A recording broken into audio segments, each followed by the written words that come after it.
Les représentants de l'Égypte, de la Jordanie, de l'Arabie Saoudite, des Émirats Arabes Unis, du Qatar, de l'autorité palestinienne et de la Ligue arabe ont publié un communiqué commun où ils ont réitéré leur refus de tout projet de déplacement forcé des Palestiniens hors de Gaza. Ils veulent aussi la prolongation du cessez-le-feu et une reconstruction de Gaza, ainsi que la création d'un État palestinien dans la droite ligne des résolutions de l'ONU.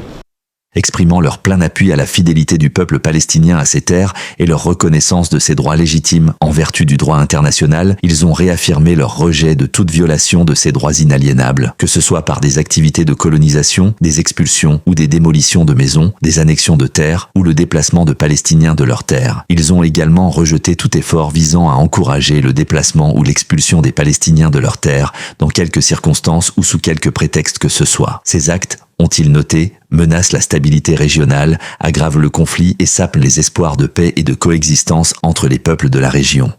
Récemment, le 26 janvier, lors d'un entretien avec les médias, le président américain Donald Trump, un supporter passionné d'Israël, a proposé de nettoyer cette zone d'opération militaire et d'accueillir ses habitants en Jordanie ou en Égypte.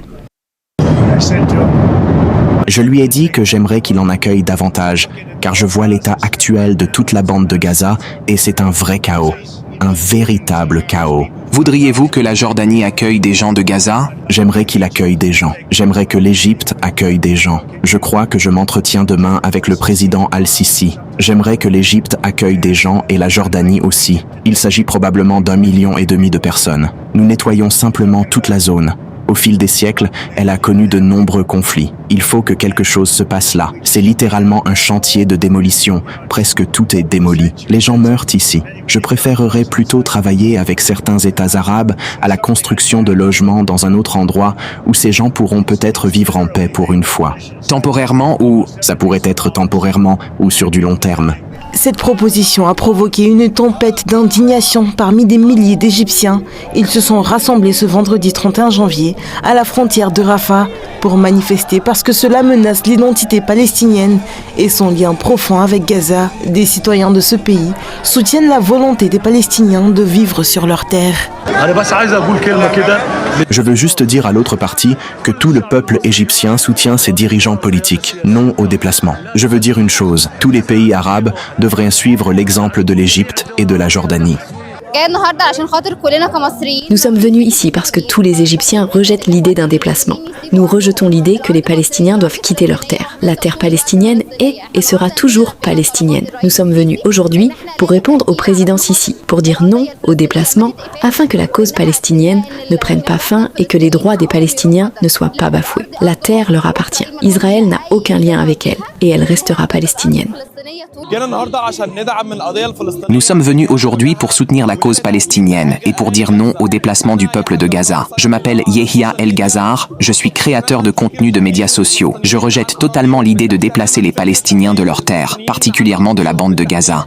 La situation dans la bande de Gaza reste très difficile.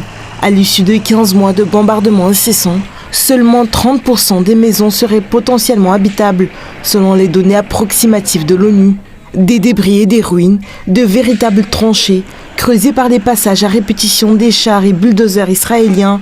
C'est tout ce qui reste à la place des immeubles où vivaient autrefois de nombreuses familles. Selon les derniers chiffres de l'autorité palestinienne, plus de 61 000 personnes sont mortes. Le représentant permanent de la Russie auprès de l'ONU, Vassili Nebenzia, a indiqué que même si le conflit israélo-palestinien prenait fin maintenant, le risque de mort et de blessures pour les enfants gazaouis se poursuivra pendant les 14 prochaines années.